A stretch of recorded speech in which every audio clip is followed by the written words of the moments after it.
Verbič připravil si balón na střelu a dobrou střelu a je to gol. Tohle se rozhodně stát nemělo.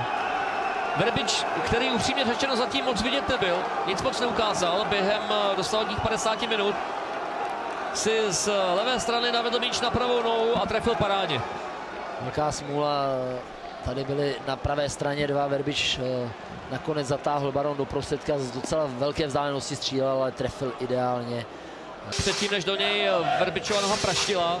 Prvu to vypadalo, že ten balón letí hodně nahoru, ale vidíte, jak začal padat.